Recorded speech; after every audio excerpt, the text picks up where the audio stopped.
അപ്പോൾ ഇന്ന് നമുക്ക് കാസർഗോഡ് സ്റ്റൈലിൽ ഒരു അടിപൊളിയായിട്ടുള്ള പെരുന്നാളപ്പം ഉണ്ടാക്കുന്നതിൻ്റെ റെസിപ്പിയും അതുപോലെ സ്നാക്സ് ആയിട്ടും കഴിക്കാൻ പറ്റിയ ഒരു അടിപൊളിയായിട്ടുള്ള റെസിപ്പി ആയിട്ടാണ് വന്നിട്ടുള്ളത്. അപ്പോൾ ഇത് ഈസി ആയിട്ട് എളുപ്പത്തിൽ നല്ല സോഫ്റ്റും നല്ല ക്രിസ്പിയോട് കൂടിയിട്ടും കഴിക്കാൻ പറ്റിയ ഒരു അടിപൊളിയായിട്ടുള്ള കൊട്ടപ്പത്തിൻ്റെ റെസിപ്പി ആയിട്ടാണ് വന്നിട്ടുള്ളത്. പിന്നെയെന്ന് വെച്ചാൽ കൊട്ടപ്പം നല്ല സോഫ്റ്റ് ആയിട്ടും ക്രിസ്പി ആയിട്ടും അതുപോലെ എന്താ പറയുക നല്ല ടേസ്റ്റോട് കിട്ടാനുള്ള ഒരു അടിപൊളിയായിട്ടുള്ള ടിപ്സും കൂടി ഇതിൽ ഞാൻ ഇൻക്ലൂഡ് ആക്കുന്നുണ്ട്.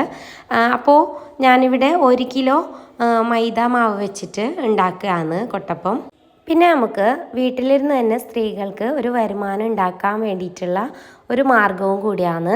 അപ്പോൾ അതിനും വേണ്ടിയിട്ടുള്ള മെഷർമെൻറ്റും കൂടി ഞാൻ ഇതിൽ ഇൻക്ലൂഡ് ആക്കുന്നുണ്ട്. അപ്പോൾ ഞാനിപ്പോൾ ഇവിടെ ഉണ്ടാക്കുന്നുള്ളത് 1 kg മൈദാമാവ് വെച്ചിട്ടാണ്, 1 കിലോ മൈദാമാവ് വെച്ചിട്ടാണ് ഉണ്ടാക്കുന്നുള്ളത്.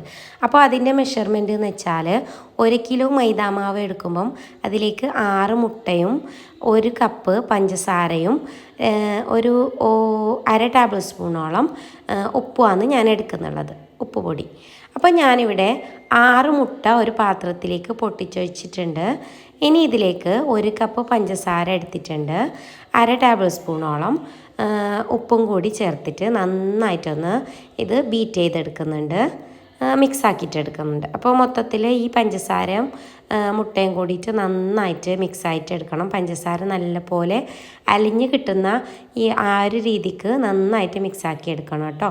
അപ്പോൾ ഇത് വന്നിട്ട് നമ്മൾ പഞ്ചസാര നിങ്ങൾക്ക് ടേസ്റ്റ് ചെയ്തിട്ട് ആവശ്യമുണ്ടെങ്കിൽ ഇട്ട് കൊടുക്കാം, ഇല്ലെങ്കിൽ നമ്മൾ ഈ 1 കപ്പ് പഞ്ചസാര ഇട്ടതിന് കുറച്ചും കൊടുക്കാം കേട്ടോ, കൂടിപ്പോയിട്ടുണ്ടെങ്കിൽ. അപ്പോൾ എനിക്ക് 1 കിലോ 1 കിലോ മൈദാമാവ് എടുക്കുമ്പം അതിലേക്ക് 1 കപ്പ് പഞ്ചസാര കറക്റ്റാണ് കേട്ടോ. അപ്പോൾ നിങ്ങൾക്ക് വേണമെങ്കിൽ കുറച്ച് കൊടുക്കാം, ഇല്ലെങ്കിൽ കൂട്ടി കൊടുക്കാം കേട്ടോ. അപ്പം ഞാനിപ്പോൾ ഈ ഇട്ട പഞ്ചസാര കൂടുതൽ എനിക്ക് മധുരം ഇഷ്ടമില്ല, അപ്പോൾ ഞാൻ അതിനനുസരിച്ചിട്ടാണ് ഇട്ട് കൊടുത്തിട്ടുള്ളത് കേട്ടോ.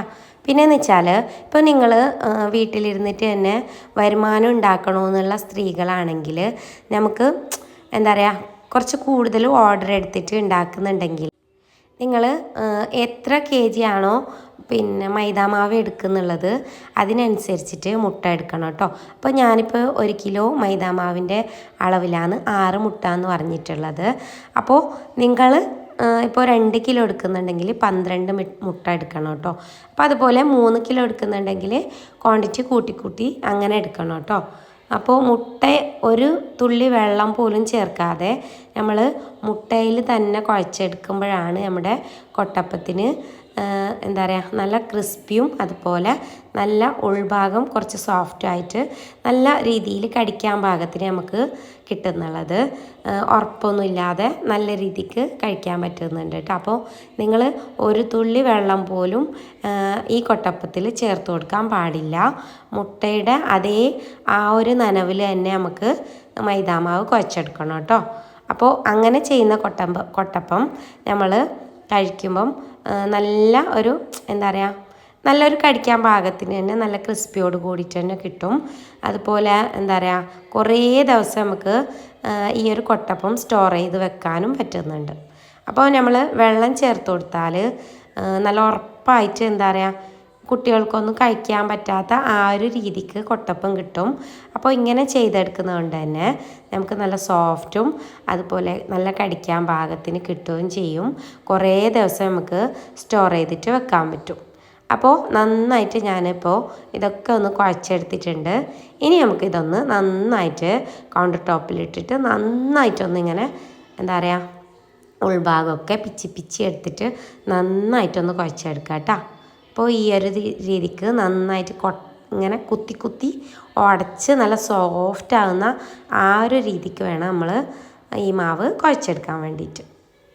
അപ്പോൾ കുഴച്ചെടുക്കുന്നത് കുറച്ച് പണി പിടിച്ച പണി തന്നെയാണ്, എന്താ പറയുക മെനക്കെട്ട് തന്നെ ചെയ്യണം. അപ്പോൾ മെനക്കെട്ട് ചെയ്താൽ തന്നെയാണ് നമ്മുടെ അപ്പം നല്ല എന്താ പറയുക നല്ലൊരു അപ്പമായിട്ട് കിട്ടുന്നുള്ളത് കേട്ടോ.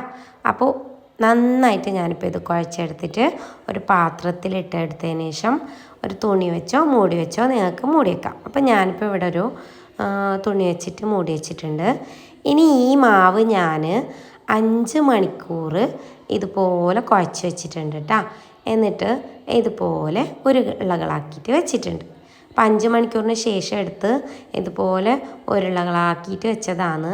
അപ്പോൾ നമ്മൾ ഏതപ്പം ചുട്ടെടുക്കുന്നുണ്ടെങ്കിലും കുഴച്ച് വെച്ച മാവ് പെട്ടെന്നൊന്നും ഉണ്ടാക്കിയെടുക്കാതെ ഇതുപോലെ കുറേ മണിക്കൂർ കുഴച്ച് വെച്ചിട്ട് ഉണ്ടാക്കിയെടുക്കുന്ന അപ്പമാണ് നമുക്ക് നല്ല ടേസ്റ്റോട് കൂടിയിട്ടും നല്ല ഒരു എന്താ പറയുക ക്രിസ്പി ആയിട്ടും കിട്ടുന്നുള്ളത് കേട്ടോ. അപ്പോൾ പരത്തിയെടുക്കാനും നല്ല എളുപ്പമായിട്ടും കിട്ടും കേട്ടോ. ഇതുപോലെ നമ്മൾ കുറേ നേരം കുഴച്ച് വെച്ചാൽ ഇനി ഞാനിപ്പോൾ ഇത് നന്നായിട്ടൊന്ന് കുഴച്ചെടുത്തിട്ടുണ്ട്. ഇനി കുറച്ച് പൊടിയിലൊന്ന് മുക്കിയെടുക്കുന്നുണ്ട് കേട്ടോ. അപ്പോൾ മക്കൾക്ക് ഇത് മുറിക്കാൻ വേണ്ടിയിട്ട് കൊടുക്കലാണ്. അപ്പോൾ അതിനു മുമ്പ് ഞാൻ ഇതൊന്ന് ഞങ്ങൾക്ക് കാണിച്ചു തരാം. അപ്പോൾ ഈ ഒരു തിന്നിൽ ഞാൻ മുറിച്ചെടുത്തിട്ടുണ്ട്. തിന്നായിട്ട് മുറിച്ചെടുത്തുകൂടാ, കുറച്ച് എന്താ പറയുക കട്ടിയിൽ തന്നെ മുറിച്ചെടുക്കുക. എന്നിട്ട് നമ്മൾ പെപ്സിയുടെ എന്താ പറയുക മൂടി വെച്ചോ അല്ലെങ്കിൽ എന്താ പറയുക നമ്മുടെ മരുന്നിൻ്റെ കുപ്പിയുടെ കുട്ടികൾക്ക് കൊടുക്കുന്ന മെഷർമെൻറ്റിൻ്റെ മൂടിയില്ല, അപ്പോൾ അത് വെച്ചിട്ടോ ഇങ്ങനെ മുറിച്ചെടുക്കുക കേട്ടോ, ഈ ഒരു രീതിക്ക്. അപ്പോൾ ഇത്ര കട്ടിയിൽ വേണം നമ്മൾ എന്താ പറയുക പരത്തിയെടുക്കാൻ വേണ്ടിയിട്ട്. അപ്പോൾ പൊടി വേണമെങ്കിൽ ഇട്ട് കൊടുത്താൽ മതി, പൊടി ഇല്ലാതെ തന്നെ നമുക്ക് പരത്തിയെടുക്കാൻ പറ്റുന്നുണ്ട്. അപ്പോൾ മുറിക്കുമ്പം കുറച്ച് പൊടിയൊന്ന് തടവി കൊടുക്കണം കേട്ടോ. അപ്പോൾ ഈ ഒരു രീതിക്ക് ഇങ്ങനെ മുറിച്ചെടുക്കുക. അപ്പോൾ മരുന്നിൻ്റെ മൂടി വെച്ചിട്ടാണ് ഇപ്പം മുറിച്ചെടുത്തിട്ടുള്ളത് കേട്ടോ.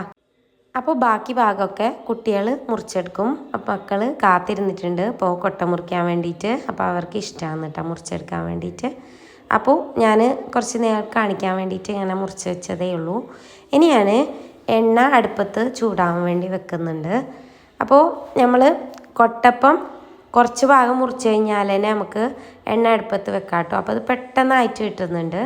അപ്പോൾ എണ്ണ നന്നായിട്ട് ചൂടായിട്ട് വരുമ്പം ഞാൻ ഈ കൊട്ടപ്പം ഒന്ന് ഇട്ട് കൊടുത്തിട്ടുണ്ട്. അപ്പോൾ കൊട്ടപ്പം ഒട്ടിപ്പിടിക്കും എന്നുള്ള ഒരേ പേടിയും വേണ്ട. എണ്ണയിലിട്ടാൽ മേലെയുള്ള കൊട്ടപ്പമൊക്കെ സെപ്പറേറ്റ് ആയിട്ട് പോകുന്നുണ്ട്. അപ്പോൾ അതിന് നിങ്ങൾക്ക് ഒരേ പേടിയും വേണ്ട. അപ്പോൾ നന്നായിട്ട് നല്ല കൊട്ടയുടെ രൂപത്തിൽ തന്നെ ആയി കിട്ടിയിട്ടുണ്ട് കേട്ടോ. അപ്പോൾ കാണുമ്പം തന്നെ നല്ല രസമാണ്. എന്താ പറയുക ഇങ്ങനെ കൊട്ടപ്പം കുഴച്ചെടുക്കുന്നതിനേക്കാളും ഇങ്ങനെ ചുട്ടെടുക്കാൻ വേണ്ടിയിട്ടാണ് നല്ല രസമുള്ളത്. അപ്പോൾ തീ കൂട്ടിക്കൊടുക്കാതെ മീഡിയം ഫ്ലെയിമിൽ വെച്ചിട്ട് ഇതുപോലെ ചുട്ടെടുക്കുക കേട്ടോ. ഈ ഒരു നിറമാകുമ്പോൾ നമുക്ക് കോരിയെടുക്കണം. അപ്പോൾ എന്താ പറയുക നമ്മൾ കൊട്ടപ്പം ഉണ്ടാക്കുമ്പം എപ്പോഴും എന്താ പറയുക ഒരു വൈറ്റ് കളറിന്നും ഒരു കുറച്ച് നിറം മാറുമ്പോൾ തന്നെ നമ്മൾ കോരിയെടുക്കണം കേട്ടോ.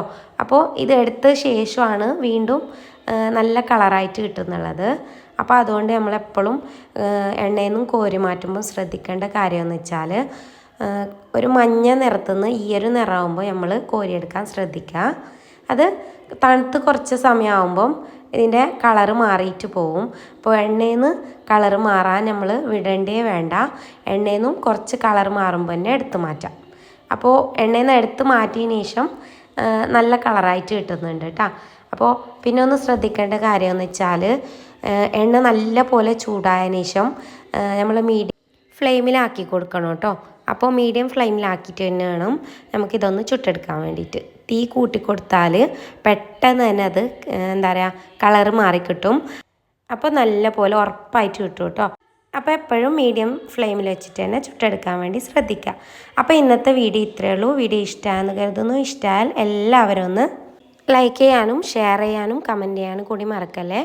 വീഡിയോ ആദ്യമായിട്ട് കാണുന്നവരാണെങ്കിൽ പ്ലീസ് ഒന്ന് സബ്സ്ക്രൈബ് ചെയ്ത് അതിൻ്റെ തൊട്ടടുത്തുള്ള ബെല്ലൈക്കൺ ഒന്ന് ഓൾ എനേബിൾ ചെയ്ത് സപ്പോർട്ട് ചെയ്യണേ. പിന്നെ നിങ്ങൾക്ക് വീട്ടിലിരുന്ന് ഒരു വരുമാന മാർഗ്ഗം ആക്കാനുള്ള ഒരു റെസിപ്പീസും കൂടിയാണ് കേട്ടോ ഇത്.